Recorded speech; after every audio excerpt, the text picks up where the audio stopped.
Olá para você que acompanha a programação do Radar Amazônico, eu sou o Rafael Braga, estamos na zona leste de Manaus para levar a informação muito triste, né? No último dia 17 de dezembro, o Davi Lucas, uma criança de apenas 8 anos, morreu após ter sido atropelado. Ele que estava participando ali de uma confraternização em um sítio ali com a família e aconteceu essa fatalidade. E agora a polícia, né, fez ali o boletim de ocorrência e colocou como se a criança tivesse sido o autor da própria morte. E a família não concorda com isso, que eles sabem que a criança não ia fazer isso com a própria vida. E eles estão culpando o motorista desta caçamba, o motorista desse caminhão. E agora, para a gente entender melhor essa situação, a gente vai conversar com os familiares, com a dona Raimunda, que é a avó da criança. Vamos acompanhar. Está indignada, já chorou aqui no momento que a gente chegou. Eu quero que a senhora fale, está segurando até a fotinha do Davi. Eu quero que a senhora fale quando que esse acidente aconteceu, conte tudo. Bem, aconteceu no dia 17 de dezembro de 2023. A minha filha tinha ido para um sítio, né, aqui no Brasileirinho, qual pertence à família desse John Lucas, né, que é o dono do material de construção ali, Louro Ferragem. E aí eles estavam em confraternização dos funcionários. E aí a minha filha tinha ido junto com o esposo dela para essa confraternização, né? E ele estava brincando lá no campo. E foi na hora do almoço, de servir o almoço, a minha filha disse que eles estavam servindo o almoço para ele, para as crianças, né? E ele estava brincando. Quando ele entrou nessa caçamba, né? Entrou com a caçamba para entregar as mesas lá dentro do sítio. John Lucas. E ele entrou nessa caçamba para entregar as mesas lá dentro do sítio. E aí, nessa percussão que ele estava indo, o meu neto estava brincando, né? E a minha filha disse que só tem uma pessoa que disse que viu, que foi o Fabrício, que é funcionário do John Lucas. Mas eles não vão falar nunca que o fato ocorrido. É isso que a gente está chateado, porque eles não vão contar a verdade. Simplesmente é funcionário dele e jamais eles vão querer ir contra o patrão, prejudicar o patrão, né? Então tinha mais de uma pessoa lá, tinha várias pessoas lá nesse local, né? Entre eles lá. E aí o acontecido foi esse, quando a minha filha deu fé, eles gritaram, ele não prestou nem socorro, eles gritaram dizendo que o meu neto estava caído lá. Esse Fabrício disse para o meu genro, disse assim, corre Barbado, corre, corre, corre que o menino está caído. E aí foi quando eles correram, minha filha deixou tudo lá desesperada e correu para acudir o filho dela. E nessa hora eles não pensaram em nada, nem polícia, nem chamar nada, o que ela queria era meu neto, socorreu meu neto, tá? Isso mesmo que ela queria, ela quis socorrer ele. Chegou no platão, ele foi pra sala de cirurgia e foi um dia do aniversário do meu outro netinho, do Caleb. E nós estávamos lá no Viver Melhor, na casa da minha filha, aprontando a festinha pro meu neto, o outro Caleb, que é a mesma idade dele. E aí de lá eles iam pra lá pro Viver Melhor, pra casa da minha filha. E acontece que não aconteceu nem a festinha do meu neto, porque a gente chegou no meio do caminho, já fomos voltando pro platão pra ver eu socorrer ele. E aí quando chegamos lá, meu neto tinha falecido na sala de cirurgia. E aí a minha filha, meu esposo foi pra delegacia registrar o BO. Lá eles falaram que eles iam proceder com o procedimento e não aconteceu nada disso. O que eles foram foi maltratado na delegacia. Maltrataram a minha filha, meu genro lá, falaram muitas coisas para eles e disseram que eles iam fazer perícia, nem nada disso foi, não fizeram perícia no sítio, nem nada. Acabar que ele tá aí, como se não tivesse acontecido nada. A gente passa ali no material de construção, ele tá lá e nós estamos sofrendo aqui, a caçamba tá lá também e nós estamos sofrendo. E aí agora o Ministério Público manda essa mensagem dizendo que foi arquivado o processo do meu neto. E a gente quer justiça, nós queremos justiça pelo Davi Lucas, porque ele era uma criança muito querida. Bem ali tem um muro, escreveram lá, para sempre Lourinho, que ele era Lourinho, para sempre Lourinho, você vai deixar saudade. Bem aqui no muro tá escrito, foi muita gente aqui, ó, aí foi na igreja, o velório dele, aí na nossa igreja aí, e as pessoas todas foram lá prestar homenagem a ele, porque ele era uma criança muito querida aqui na rua. Então a gente quer justiça, não quer que desse caso seja arquivado, né? Que o Ministério Público olhe por nós, porque nós somos uma família muito humilde, nós não temos dinheiro para pagar advogado. E meu esposo, ele é deficiente visual, ele é aposentado, a minha filha está aqui sofrendo, ó, do jeito que está, por causa do meu neto. Então aqui a palavra vai ficar com eu. Vamos falar agora aqui com a mãe da criança. Como que foi começar esse ano sem o Davi Lucas? Ele é o seu primeiro filho, não é? Como é que está sendo esses dias sem ele?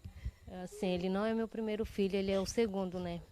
Então, o ano foi difícil porque As festas de fim de ano, né? de ano para mim não teve festa. Anos que vai ser, datas que vai ser comemorativa não vão ser a mesma, porque naquele momento que aconteceu isso, meu filho também pediu 2 vezes para não ir mais. Então, só porque eu queria levar ele para se divertir, porque eu jamais quis, não sabia que isso ia acontecer com meu filho. Então, eu peço justiça pelo meu filho, porque é difícil a situação. É difícil para mim, que sou mãe, que estou passando por tudo isso, ter que aguentar calada, sabendo que meu filho não vai voltar mais. Então, e a justiça de Deus, e a justiça não ajudou praticamente, porque quando cheguei na delegacia, nos trataram mal, eu, meu marido, os investigadores, tudinho, não quiseram,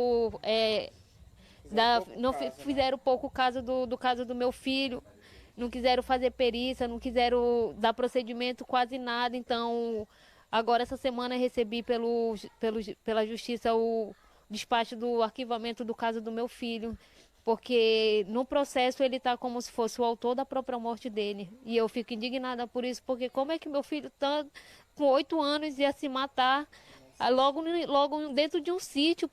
Poderia acontecer aqui em qualquer momento, aqui fora, não sendo dentro do sítio.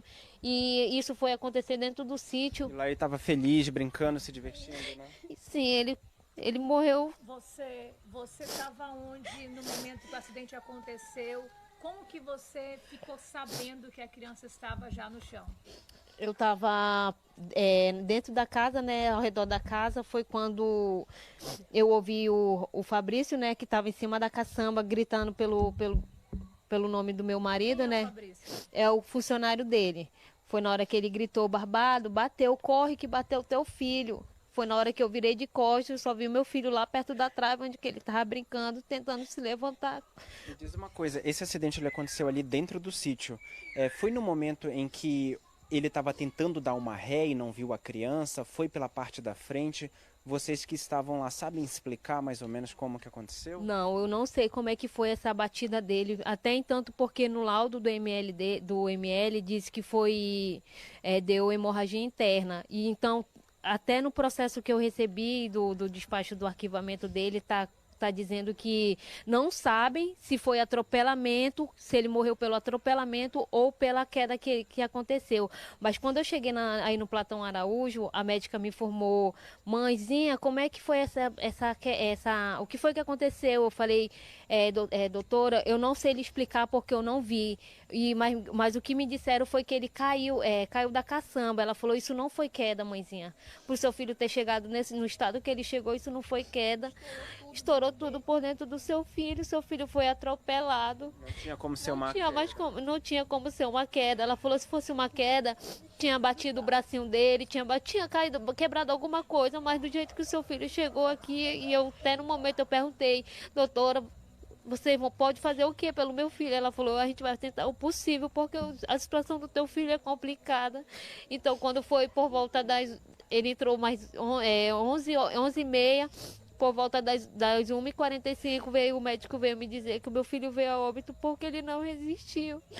Então, a senhora viu o seu filho no chão jogado na caçamba ou já trouxeram no colo para a senhora? Não, ele estava no chão, caído. Foi quando o pastor também, que foi também para confraternização, pegou ele no colo. Eu já vi ele todo já desmaiado, já praticamente sem vida, respirando pouco. E a única coisa que eu quis no momento foi só de socorrer meu filho. Até então ele não prestou ajuda, ele não se impôs a ajudar, não ajudou em nada. Já foi o funcionário dele que ajudou a gente a levar ele para o pronto-socorro. E chegando no pronto-socorro, quando fui para prestar socorro para ele aí no Platão Araújo, os seguranças falaram que não, porque eles não iam atender, que lá era caso, não era caso para dele.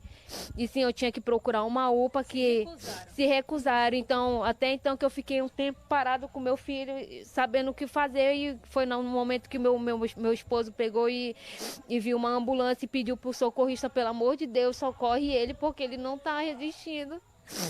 E ele tá falecendo. E foi na hora que eles conseguiram colocar ele para lá. E nesse momento que aguardando lá, foi quando por volta das 1h45 meu filho veio a óbito. E ele foi lá na delegacia, lá no pronto-socorro, mas ele não falou nada comigo, só foi lá e falou com meu esposo. Não sei. E então, quando foi para ele ir na delegacia, ele apareceu por volta de 5h45 já praticamente. Então, daí não aconteceu mais nada no pronto-socorro, na delegacia não falaram mais nada. Vocês sabem, tiveram acesso ao que esse caminhão, esse motorista dessa caçamba disse? O que ele alega? Não falaram nada para vocês? Não, o único só tem em boletim de ocorrência o que ele disse, foi o que ele falou, que ele não viu meu filho porque ele estava dirigindo e nesse dia estava chuviscando e o ar-condicionado da caçamba não estava funcionando, então ele só estava com acesso para frente, não estava com acesso olhando para pro lado, nem pro retrovisor, nem pro lado. Só aí ele assumiu que não tinha visão, né? Sim, ele falou isso, ele falou que foi o que ele falou na delegacia, né? Então, praticamente ele pegou o que o outro falou para ele. Não foi o que ele viu, praticamente, porque ele falou que ele não viu nada. Ele já falou o que o Fabrício falou, a versão do Fabrício, porque eu tenho em boletim, em 2 boletins o que ele falou aqui. Que ele não viu porque no retrovisor e assim ele estava só com o olho para frente, isso. Então, assim, eu peço justiça porque o meu filho nunca ia se matar, nunca ia se jogar na frente de uma caçamba, nunca ia acontecer isso com ele, porque várias vezes a gente aconselhava ele, falava para ele não ficar perto de carro, não se aproximar de nada que veículo. Então, poxa, eu tinha medo de perder meu filho aqui. Rua assim, que tem muita criança, passa carro direto e meu filho veio falecer, veio acontecer isso. E o processo agora vai ser arquivado. O processo foi arquivado já pela justiça, falaram que não podia mais fazer nada por causa de prova, por causa de testemunha que ninguém viu. E até então, quando eu cheguei lá na delegacia de homicídio, a escrivã, eu esqueci o nome dela, mas ela falou bem assim: pra que tanta gente aqui? Se ninguém viu nada, pra que amontoar um monte de gente aqui?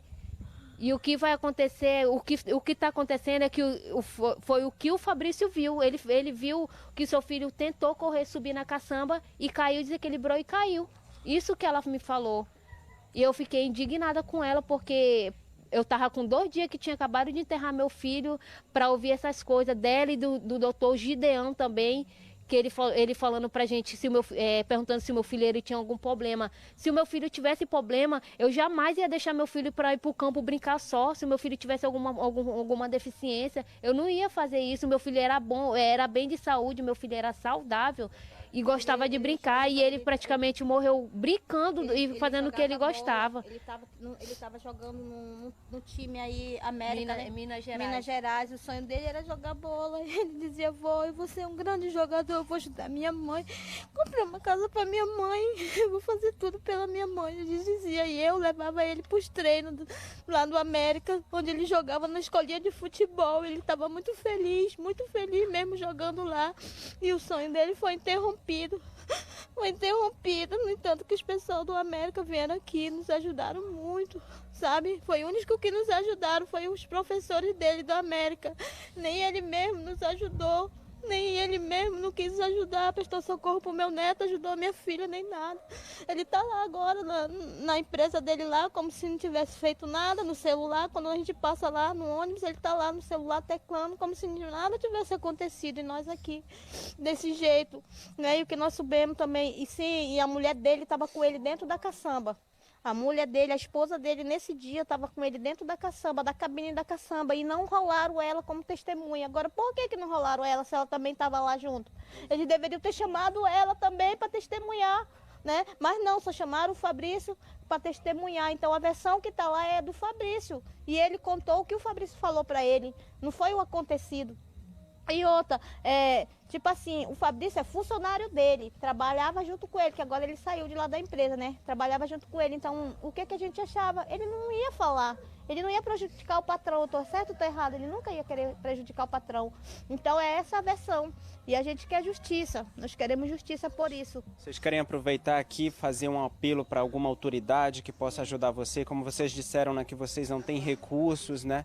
Então aproveitem aí para pedir para... Fale, senhora. A gente quer pedir, né, apelo, né, da justiça, desses que são pais, mães, que nos ajude, por favor, fazer justiça pelo meu neto. Porque a gente não tem como fazer, não temos dinheiro para pagar advogado nem nada. Então a justiça que a gente pede hoje é que alguém, alguma autoridade que está vendo isso, que nos ajude, por favor. Venha nos ajudar, porque foi uma criança, né? Foi uma criança cheia de sonho, que foi interrompido o sonho dele. Nós temos aí até a chuteira, a roupinha dele de futebol, que ele jogava bola, tá tudo guardado. O sonho dele foi interrompido, o sonho de ser um jogador de futebol. Então, gente, encarecidamente nós pedimos aqui, em nome do Senhor Jesus, justiça pelo Davi Lucas. Fala, minha filha. Você quer falar? E a mãe também fazer o apelo às autoridades, porque esse caso foi arquivado.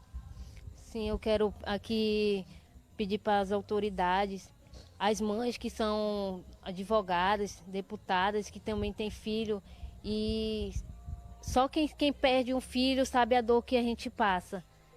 Eu nunca imaginei que ia acontecer isso comigo, então assim eu peço justiça pelo meu filho, porque meu filho morreu inocente e só entrego na mão da justiça mesmo, porque o processo foi arquivado, então assim pediram que a gente recorresse com 30 dias, mas a gente não tem condições de recorrer com o advogado por causa disso. Ele pode conseguir tudo porque ele tem dinheiro, a gente não. Ele tem dinheiro e a gente não.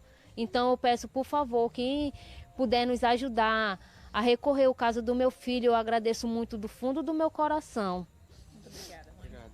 Bom, vem aqui comigo, Weston Mello. Olha só, você acabou de ver o relato emocionado da avó e da mãe. Estamos aqui na casa deles porque eles foram...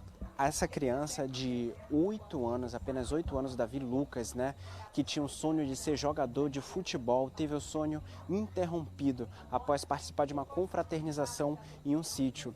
E aí, uma situação bastante complicada, porque eles foram na delegacia, a família diz que foi destratada na DHS e que colocaram no boletim de ocorrência que a criança seria o autor da própria morte, ou seja, um suposto suicídio. Mas é inadmissível, a família não aceita essa resposta, até porque ele não caiu de nenhum lugar, como vocês acabaram de ouvir, a mãe acabou falando que no hospital disseram que pelos hematomas ele teria sido atropelado e que não foi uma queda. E agora eles cobram aí da justiça, que a justiça seja feita. Antes de encerrar, eu vou deixar aqui um abraço para Marlene Vital, que está acompanhando a nossa transmissão, Lucelina Prestes colocou aqui, absurdo isso, só porque são pessoas humildes. Alda também acompanhando, verdade, quem tem dinheiro é desse jeito, gente. Uma situação muito triste, né? Bom, a gente vai encerrar essa transmissão por aqui. Uma matéria completa sobre isso, muito mais você confere no nosso site. As imagens são de Weston Mello e eu sou o Rafael Braga para o site Radar Amazônico. O que o povo quer ver e muitos querem esconder. Contigo.